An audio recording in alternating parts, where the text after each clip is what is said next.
And we're back.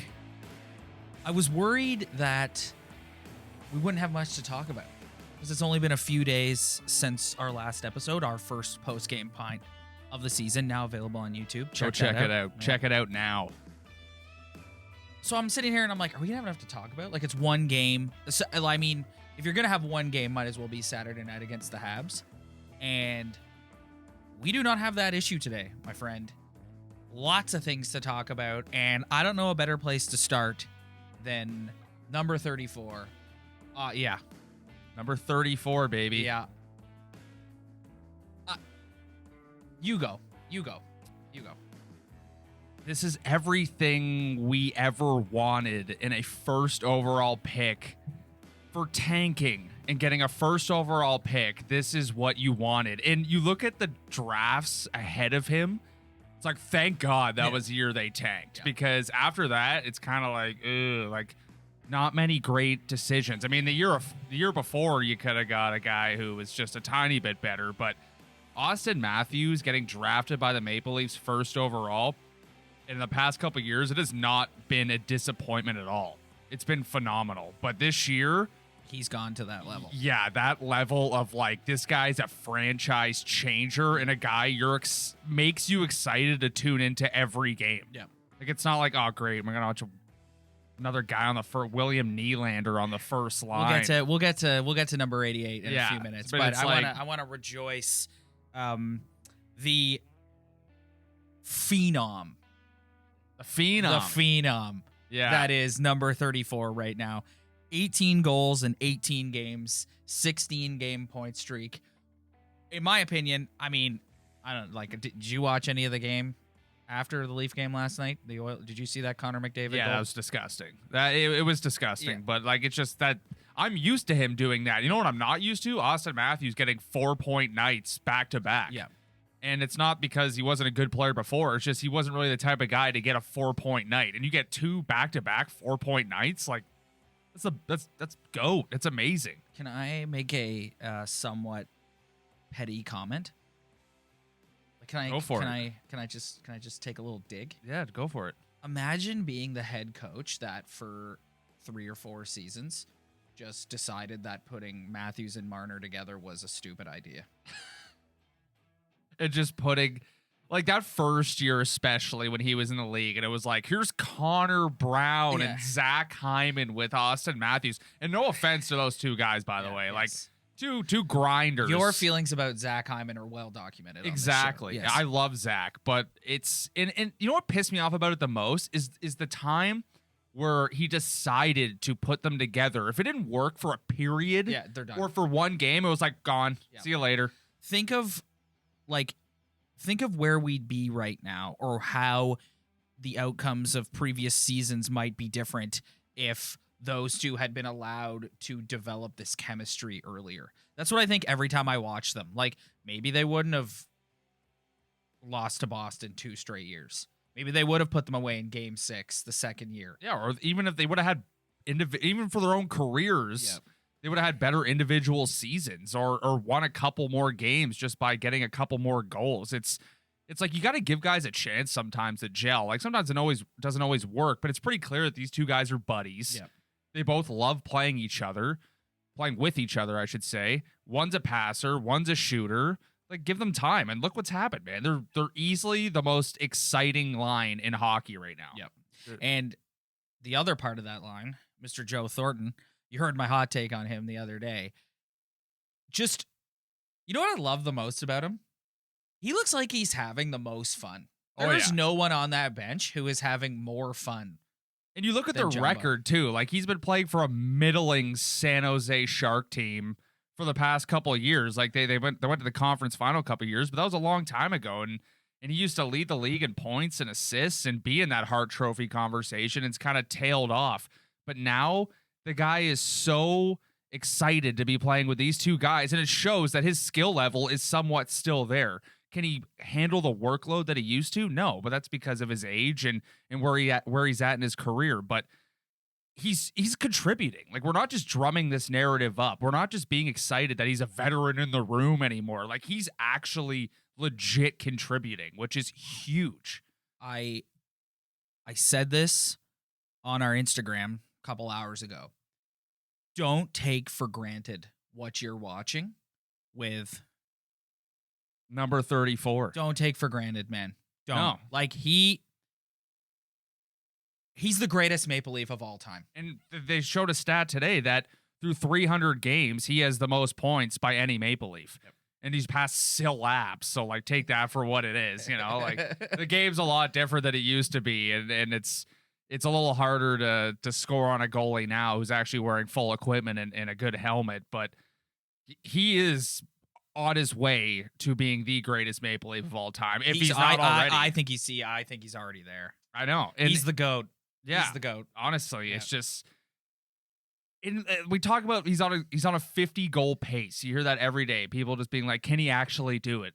Can you picture him like not even getting a chance to score a goal in any of the games for the rest of the season? Like he's always especially in this division. Dude, yeah, they're dummying this division. I know. And looking at the record, it's like this season is so much fun. Yes. It might be easier to drum up a negative narrative to kind of sit here, and there's so many things to talk about when things aren't going well. But when I tune into the standings and I see their record and the amount of points they're getting, and they're the top goal scoring team in the NHL, and they got the best power play in the NHL, and their defense has improved significantly, in my opinion, especially the guys on the blue line.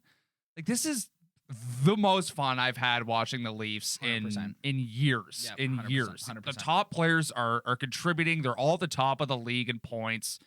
Like what more could you ask for in terms of entertainment? Like that game against the Canadiens, that if that's a playoff game in a playoff series, like sign me up. Yeah. The NHL in general, not even the Leafs or the Canadiens or hockey, like hockey in general needs that type of excitement in a game, especially come playoff time. 6-goal second period. It was phenomenal. It was like, oh my God, they scored again. Yeah. Like every time Matthews scores now, I send you a text. I'm just like, oh my God, he just scored again. He scored again. Yeah.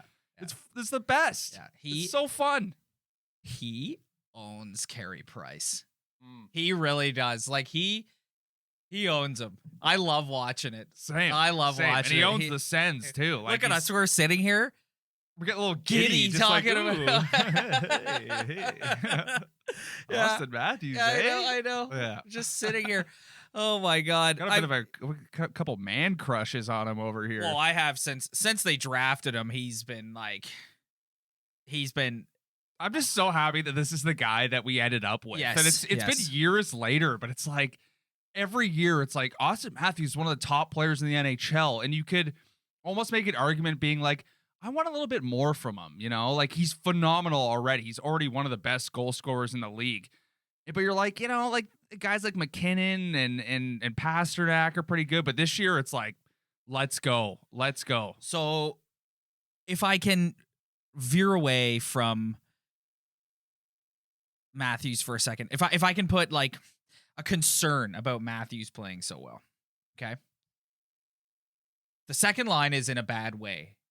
If he gets hurt, if something happens to him, they're screwed.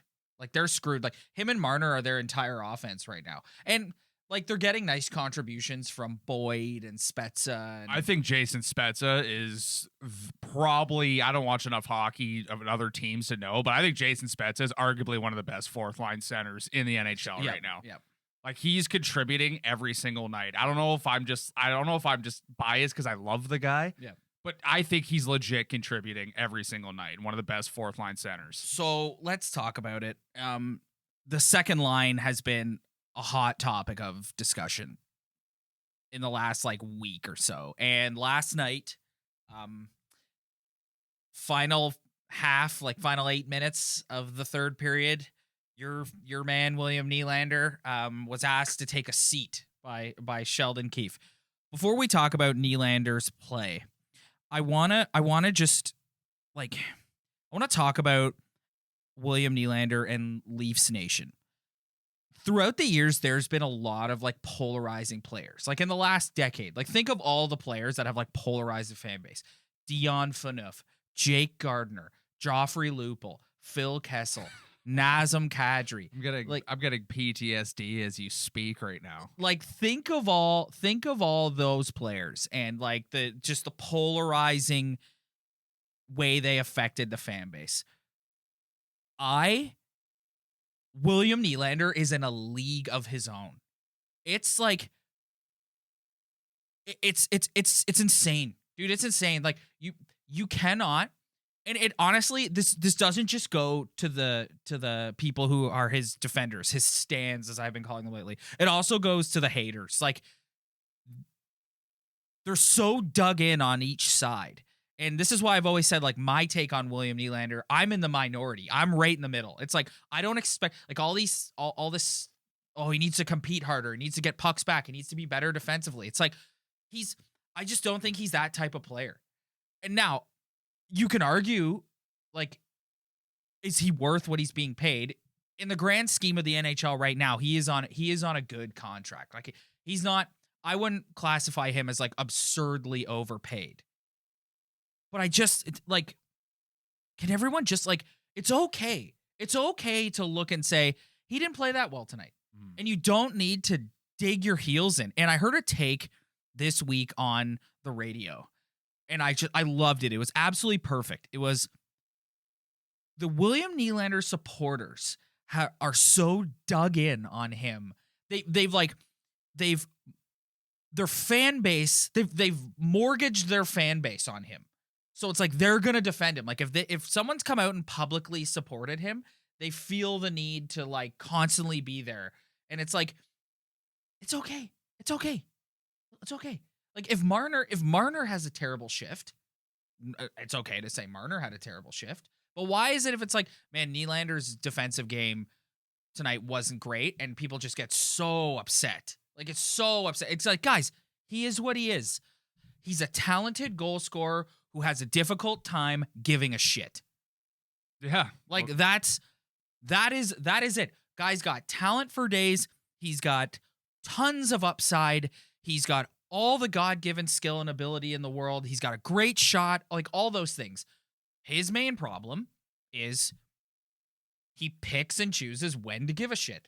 That is the problem with William Nylander. And in the Zoom press conference after the game last night, I don't have it on my phone because it's currently recording me right now, but it says Sheldon Keefe said that even because he played with him in the Marlies, he even said, I'm paraphrasing here, but I'm going to be pretty close, that sometimes you wish Willie was a little more engaged than he is. Yep. And if that's coming from the coach, my side of the Nylander fan base, like that's what we're talking about. If that's coming from the coach, a guy who coached him in the AHL and now, that's the problem with him. And if he's not scoring like he's not scoring right now, it really sticks out. It really sticks out. If Nylander shoved it in my face, he's not Auston Matthews. No.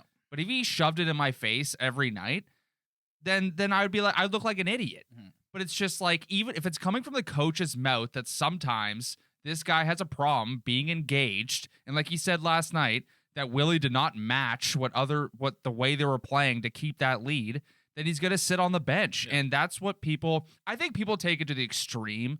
Like I have been opinionated about William Nylander throughout his tenure here, and everybody knows who've listened to this podcast. If you're new here, then you're going to figure out that I'm not his biggest fan, that he drives me insane sometimes. And I don't think he's overpaid. Like he might be, he might not be. And the salary cap's such a divisive thing. And it's just such a hard way you got to think about it in terms of the way you're building your team. But it's just, I don't think they need him. Yeah. Like that's my thing with William Nylander. It's like, I get that he's not going to be that guy. Okay, not everybody's that guy. But if you're not scoring, then okay, what are you really doing? It's just, I just don't think at this time he fits in with this hockey team at that price. Well, I mean, that's a whole other discussion to get into, because like if you want my hot take on that, like you look at the way the organization and Sheldon Keefe values Hyman. It's like Hyman is his Band-Aid. Like it's like Joe Thornton gets hurt, up to the top line. Tavares and Nylander struggling, Thornton comes back, down to the second line, get them going. And Hyman's deal is up at the end of this season. And I'm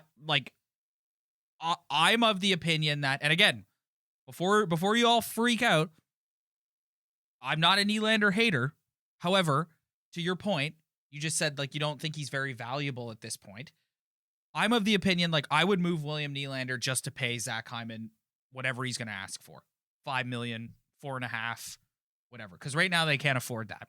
No, and it says a lot about Zach Hyman because we can agree that Sheldon Keefe and Mike Babcock are different. Yes. Are very different in a lot of ways. But one thing they have in common is Zach Hyman. Yes. Like what you just said, he's the Band-Aid. He's the guy who can be up on the first line, second line, third line, penalty kill. If you need to throw him in front of the net on the power play, you can do that. Yeah. And he's never going to be William Nylander. He's never going to have his skill level or his shot or have his zone entries or whatever. But it's just, you could plug him in so many other different situations. Like it's sometimes I get why people defend William Nylander, and I don't think he's a horrible hockey player, but it's just sometimes it's like, does he really fit in on this hockey team right now? Does he really need to be there? I don't know. Here's what I'll say. Here's what I'll say to count as a counterpoint to you. Like I just mentioned that like my concern right now with the way Matthews is playing is if he, and not a concern, but like if he gets hurt, they're screwed. Well, it's like I think any team in the NHL, like if your star player goes down, then you're screwed. But fair, but they're in terms of offense. Like, listen, yes, Spezza, Travis Boyd, Kerfoot has played well these last couple of games. Like so, but offensively, they're a one-line team right now. Yeah, like they are, and listen, it's working, and that is not a negative. It's working for them. You're right, because it's not like they're just a one line team. Like their one line is the most productive line in hockey right now. So, but if you could get Nylander going with Tavares, that makes the second line more of a threat. And come playoff time, that's what you're gonna need. Like if they're gonna do what we all want them to do in the postseason, which is listen, when you're 14-3-1 and you're dummying this division, you're 6 points clear of the Edmonton Oilers. Eastern Conference Final or bust to me this year. Like, sorry, like barring some sort of like major injury to Matthews or Fred or like a key cog Marner, like a key cog, Eastern Conference Final or bust. So if they're gonna get there and they're gonna play, who we thinking they would play in the East Final? Boston Bruins, Tampa Bay Lightning, Washington Capitals, Florida Panthers randomly, like a credible opponent. They're gonna need to get that second line going, and William Nylander is gonna have to be a big part of that. Yeah, and if William Nylander shows up in the playoffs, then we all look like idiots. Yes, then it's like, okay, we're all wrong. Willie just shoved it up our you know what, and good for him. But I agree with you, what you just said right there. When you're this far ahead in this division, you can show that you can put points up on the board. And the thing that they're proving this year that we've talked about before is when they played the Bruins in the past, the Bruins know how to capitalize on their opportunities when they get that power play. Yes. And this power play this year is a hell of a lot different. Yes. Especially with Auston Matthews developing the one-timer against Carey Price. I've never seen him shoot a one-timer that hard. Yeah. Maybe I'm wrong, but I've seen enough Leaf games that I know that Auston Matthews kind of just a wrist shot from the strong side. Seeing him from the opposite side taking that slap shot to get that power play goal, like if he does that consistently, that's 50 goals a year. I should say 14-3-2. Yeah. Yes. Yeah. Well, it's just one overtime loss. Yeah, the overtime losses are. Yeah. I mean, they're a point. If you're gonna lose in overtime. Lose in overtime. That's yes. one thing I've learned. If you're gonna blow a 5-1 lead, at least blow the game in overtime. Yeah, I just wanted to touch on JT, John Tavares, for a hot second. Like, I just want to know I don't want to be too hot takey here. I just want to get your complete honest opinion on where you think he's at right now. I think John Tavares still has the skills to be an elite centerman. I think at his age, he's never been a great skater. You know, like if I can compare him to Thornton, who's quite a bit older, Thornton can skate. Like he's on the first line with those guys. He can keep up with them. So Johnny's never been a great skater.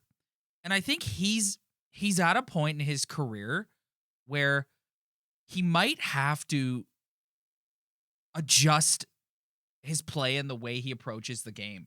Like, you can still be an elite center. Second line center is exactly where he should be on this team. If he's our first line center right now, I'm a little worried. But second line center with Matthews drawing all the attention of the other team's top defenders is exactly where Tavares should be.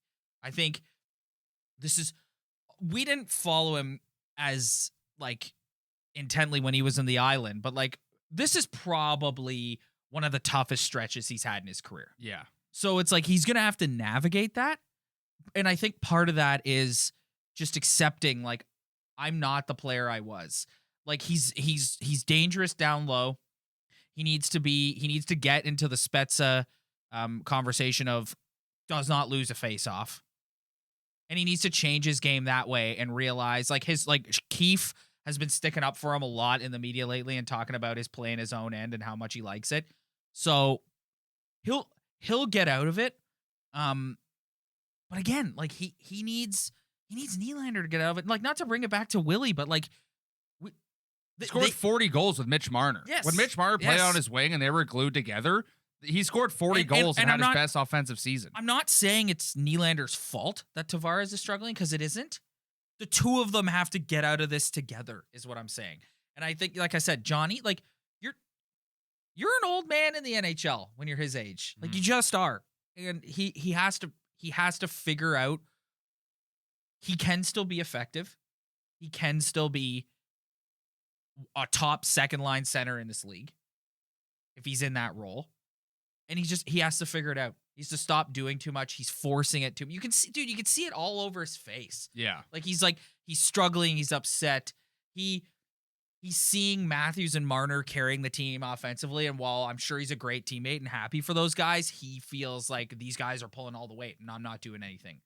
And you know that he's the type of guy that, like, that probably bugs him. So he's got to get through it. It's a tough stretch.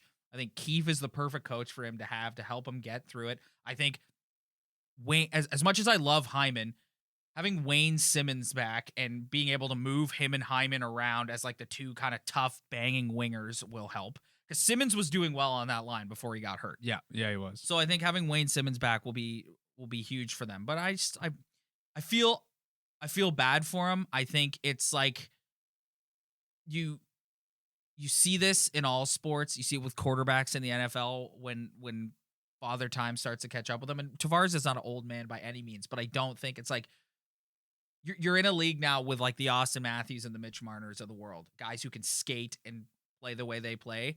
You can still be effective, but you have to find a new way to be effective. And like I said, offensively, that's down low. That's in front of the net. That's in the crease. That's out front of the net on a power play, or in the slot on a power play. That's where he's effective. Yeah. Yeah, no, I agree with you. I think I said no hot takes, but he is at this point the most overpaid player in the National Hockey League, in my opinion, by his production and what he's doing. But the way he's portrayed in the media and the way his body language, his interviews, his everything about him, he seems to be one of the most likable dudes. Yep. On planet Earth. And you know his teammates like all love him. Like, you know his teammates are all like you saw Marner the other night against the Senators, when it just skated right over him, was like so stoked to help him get that goal. Like, they want to help him get out of it, right? Yeah. And this is where like having guys, this is another underrated part about bringing in a guy like Thornton, who's been in the league forever and seen it all. Like, you don't think him and Johnny are talking and he's not looking at him and being like, dude, you're gonna get through it. Like, it's fine. Yeah. It happens. Like, just keep doing what you're doing. Keep doing you.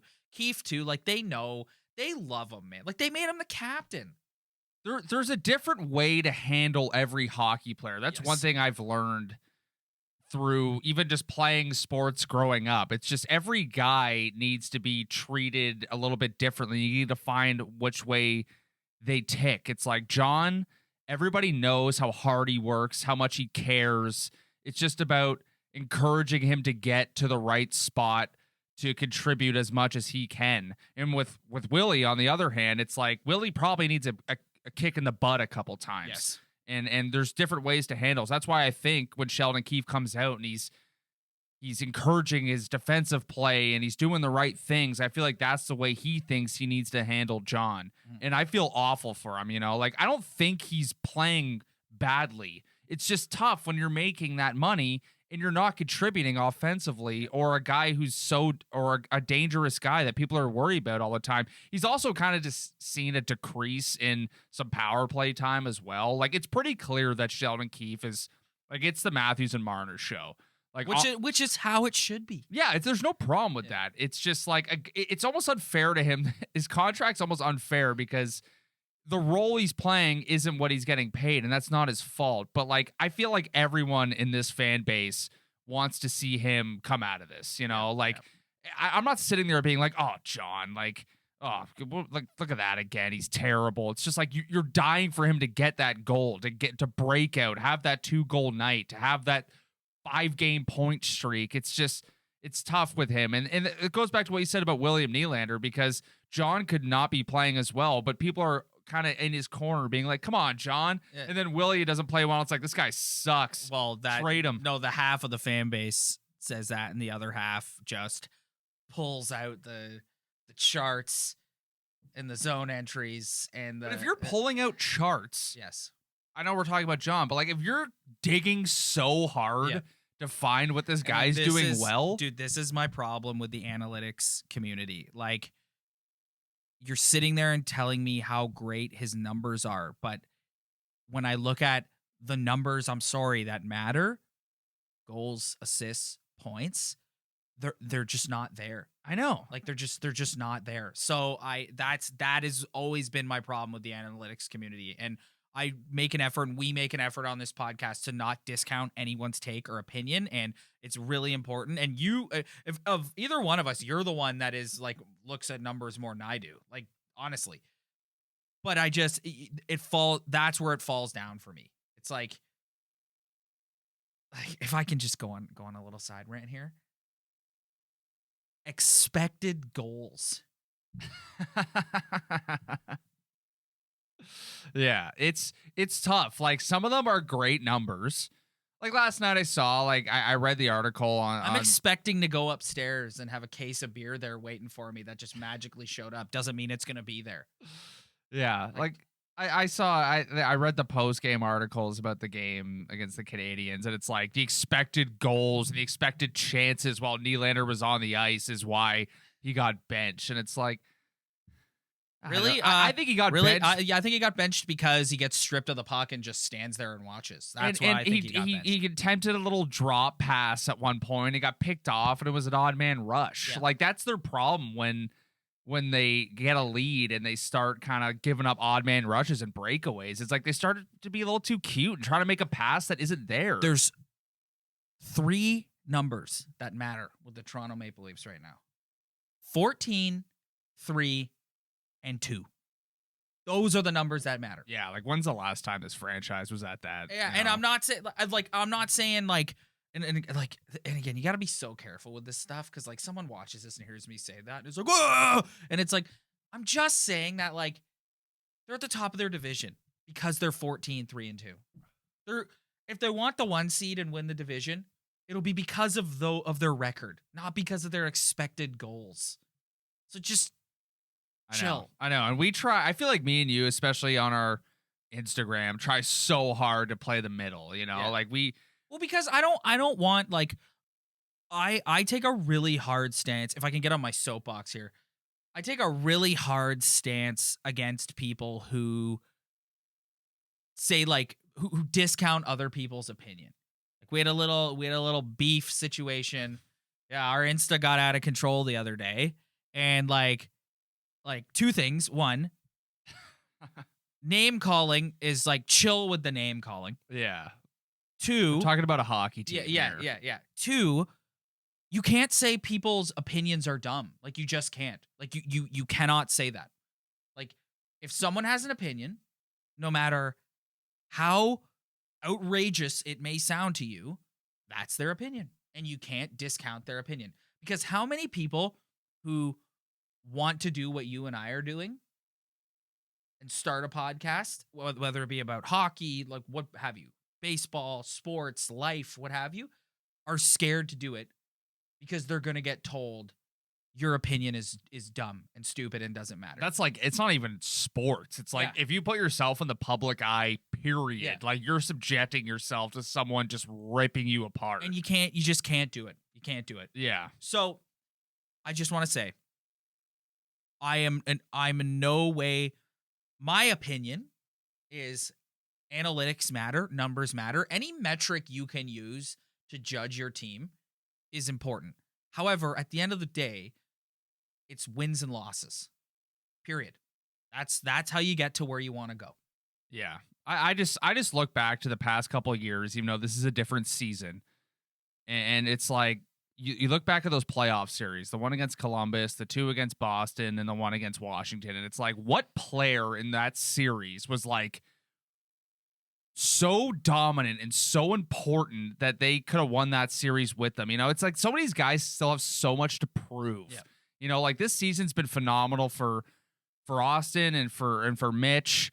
But it's like, at the end of the day, we could sit here and talk about all this great regular season accolades or accolades and accolades like pro wrestling, the APA. Yeah. It's like pro wrestling accolades. And it's like, at the end of the day, if Auston Matthews goes into the first round and completely shits the bed, then it's like all that was for nothing. You know, it's just like, I feel like a lot of this team's issues are what's coming, not what's happening right now. I don't know. You know me, I'm always dying to talk about my Green Bay Packers, and they're the perfect example of that. I don't care about your MVP season, Aaron Rodgers. I don't care. Tom Brady threw 3 straight interceptions against you in the NFC Championship game, and you lost. Cool. Enjoy your MVP. Have a nice offseason. Like, yeah, doesn't matter. And the beauty about sports, too, is like people have different opinions, and not all of it is logical, you know? Like being a fan. Because it's emotional, and that's what I'm saying. Like, that's why you can't discount people's opinion. If somebody says that they think Freddie Anderson stinks, if you don't agree with that, that's fine. And you know what? There's a good argument to not agree with it. But if somebody watches and they just say, I don't like this guy, they're allowed to think that and say that. Yeah, it's just nothing's logical about being a fan, you know? Like, you're going to be especially emotional. a fan of this hockey team. Yeah, like I could contradict myself like 5 times in this episode. And sometimes I don't even realize it because it's just what you're talking about. Your emotions just kind of drive you into one opinion. And I was talking with some guys the other day, and we're talking about this season and how like they're thus far they've dummied the Canadian division.